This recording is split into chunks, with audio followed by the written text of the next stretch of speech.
For Ethan, riding the school bus is the best part of the day. School is just the place that the bus takes you and brings you home from. But really, the bus is the thing that he just absolutely loves.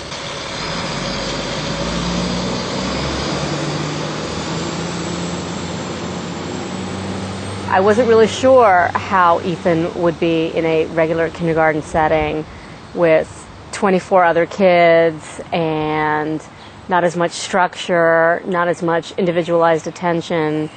And I know that Ethan has a lot of trouble transitioning, and I knew that kindergarten would test that. But I also knew that if I didn't give him a chance to try, then we would never know if he could succeed in an inclusive setting. I was a bit nervous, but at the same time, I think for me there was a realization that kindergarten was something we had to go through, that it was no looking back. We'd been through preschool, it was time for kindergarten, he was ready for it, and so we had to push on. I'm fine, I'm fine. I hope that you're fine too. I am glad to see you all today. We didn't say our Pledge of Allegiance with the rest of the school this morning with the TV because, were they on the TV? No. They were over the loudspeaker and we missed it, so we need to stand up and say the pledge. Pledge allegiance to the flag. When I first found out that Ethan was coming to kindergarten, I kind of had the attitude of, all right, bring it on, we can do this. And that's my initial reaction. And then my second reaction is always, okay, how am I going to meet Ethan's needs and the needs of 24 other students? Where's my help going to come from? I basically felt two things, excitement and apprehension. And I felt excited because I thought that it would be a challenge, and I wanted to try and meet that challenge, and I hope to be successful.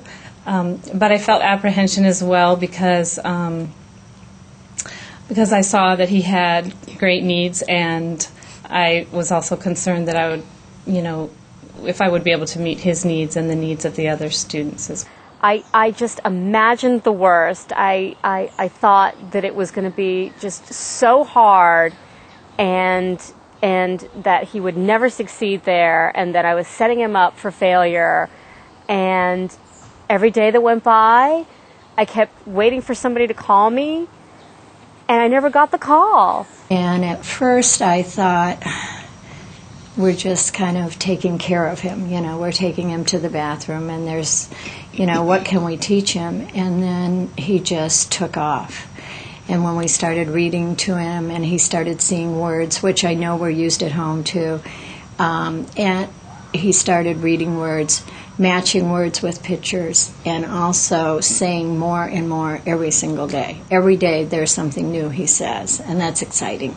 When he entered kindergarten, it became apparent very quickly that this was the team that was going to make or break. And make it was. I don't think any of us realized on any given day that, wow, he's talking a lot. It would just be a day-to-day thing that he'd come up with something, and one teacher might say, he said this today, and then we'd report that to the parents, and then the next day it was something else, and then it became fairly commonplace for him to say different things, or for us to teach him to say things, and he would say them. Our goal was to have him not just say words, but to say phrases, like more than one word, 3 things together. He's doing that now. So it was just a gradual acquiring of language. I would suggest that everybody underestimated Ethan. I don't think there was a soul who thought that by the end of the year he would be reading as successfully as he is, for example, or that he would transition as well as he did ultimately. We had predicted that the first month, realistically, was going to be difficult for him.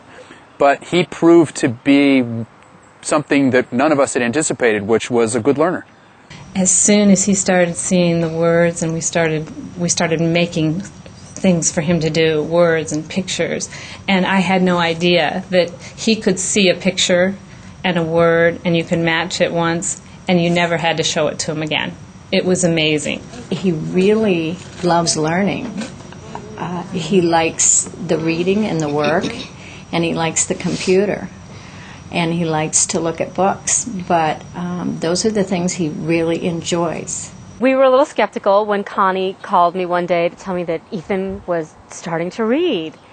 And one day she sent home in his backpack this little packet of papers of things that he'd learned to read at school, and with a little sticky note that said, "He can read this.